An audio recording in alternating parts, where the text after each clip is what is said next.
नमस्कार, public news देख रहे हैं आप। पश्चिम बंगाल विधानसभा चुनाव से पहले राज्य की राजनीतिक तस्वीर और जटिल हो गई है। पुराने गठजोड़ बिखर रहे हैं और हर नया गठजोड़ किसी न किसी के लिए खतरा बनता दिख रहा है। उत्तर दिनाजपुर से लेकर 24 परगना मुर्शिदाबाद तक मुस्लिम वोट की जो एकजुट ताकत ममता बनर्जी की सबसे बड़ी ताकत मानी जाती थी, वो इस बार कई हिस्सों में बढ़ती दिख रही है।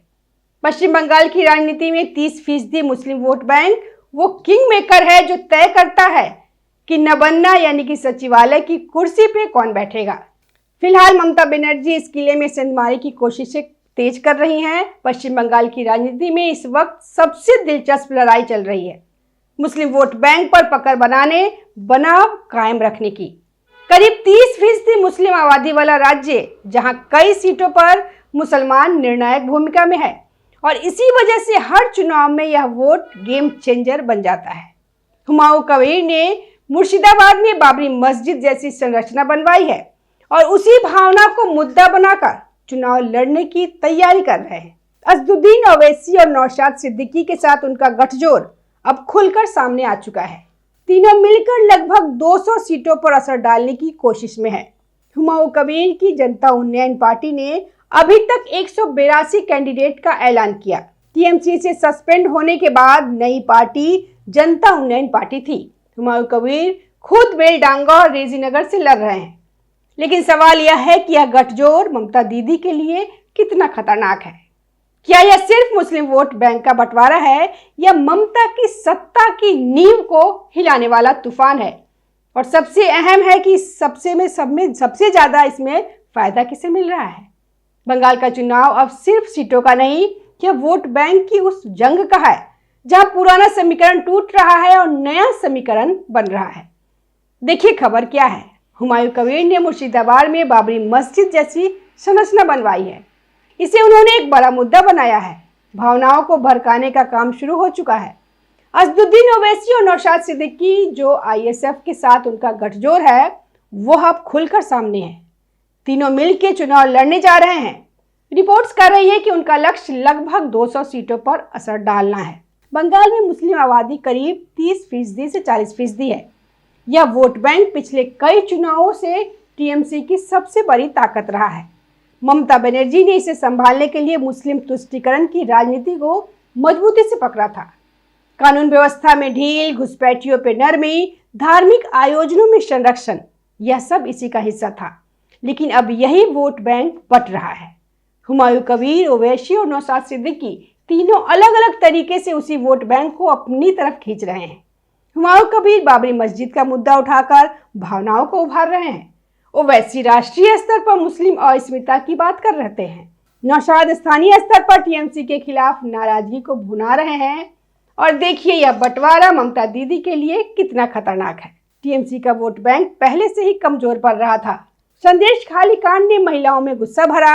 आरजीकर हॉस्पिटल की घटना ने कानून व्यवस्था पर सवाल खड़े किए। शाहजहां शेख जैसे मामले ने टीएमसी के कैडर राज की पोल खोल दी।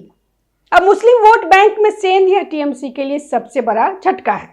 अगर 30 से 35% मुस्लिम वोट में से 10 से 15% भी बढ़ जाए तो टीएमसी को 30 से 40 सीटों का नुकसान हो सकता है। बंगाल में 294 सीटों वाली विधानसभा में 30 से 40 सीटों का फर्क सरकार बनाने और बिगाड़ने का फर्क होता है। ममता बनर्जी की ताकत का आधार यही वोट बैंक था, अब वही उनके खिलाफ जा रहा है। हुमायूं, ओवैसी और नौशाद का गठजोड़ अगर 80 से 100 सीटों पर भी असर डाले तो टीएमसी का खेल पलट सकता है। और सबसे ज्यादा फायदा इन सब में किसको हो रहा है? बीजेपी को। बीजेपी की रणनीति साफ है, हिंदू वोट को एकजुट करना और मुस्लिम वोट का बंटवारा करना। उत्तर बंगाल में हिंदू मुस्लिम समीकरण पहले से ही संवेदनशील है। वहां बीजेपी मजबूत हो रही है। उत्पल महाराज जैसे चेहरे भगवा में हिंदुत्व के बाद हिंदू वोटरों में नई ऊर्जा ला रहे हैं। मोदी का भवानीपुर रोड शो इसी रणनीति का एक हिस्सा है। ममता के गढ़ में घुसना मुस्लिम वोट का बंटवारा टीएमसी को कमजोर करेगा और हिंदू वोट बीजेपी की झोली में जाएगा। 2021 में बीजेपी 77 सीटों तक पहुंची थी और इस बार अगर मुस्लिम वोट 10 से 15% भी बढ़ जाए तो बीजेपी 124 से 160 सीटों तक पहुंच सकती है। यह एक तरफा राज की स्थिति बना सकता है, लेकिन क्या यह इतना आसान है? क्योंकि टीएमसी अभी भी मजबूत है। महिलाओं का समर्थन, लक्ष्मी भंडार जैसी योजनाएं, अल्पसंख्यक वोट का एक हिस्सा, यह सब अभी भी काम कर रहा है। चुनाव आयोग की सख्ती से टीएमसी का कैडर दबाव में है, लेकिन ममता दीदी की रणनीति भी बदल रही है। मंदिर बनवाने की बात, हिंदू वोटरों को लुभाने की कोशिशें, यह सब भी चल रहा है। लेकिन सवाल वही है कि क्या यह काफी होगा जब मुस्लिम वोट बट रहा हो, हिंदू वोट एकजुट हो और जनता में एंटी इनकम्बेंसी हो, तो क्या ममता दीदी बच पाएंगी? कुल मिलाकर हुमायूं कबीर, ओवैसी और नौशाद सिद्दीकी का गठजोड़ ममता बनर्जी का खेल पलट सकता है। मुस्लिम वोट का बंटवारा टीएमसी को कमजोर करेगा और सबसे ज्यादा फायदा बीजेपी को होगा। हिंदू वोट एकजुट, मुस्लिम वोट बटा और जनता में बदलाव की चाहत। यह चुनाव बंगाल के लिए टर्निंग पॉइंट हो सकता है। और क्या मुस्लिम वोट का यह बंटवारा टीएमसी को हरा देगा? धन्यवाद। ताज़ा खबरों से जुड़े रहने के लिए हमारे चैनल को सब्सक्राइब करें और बेल आइकन को दबाना ना भूलें, ताकि हर खबर की नोटिफिकेशन आपको मिलती रहे।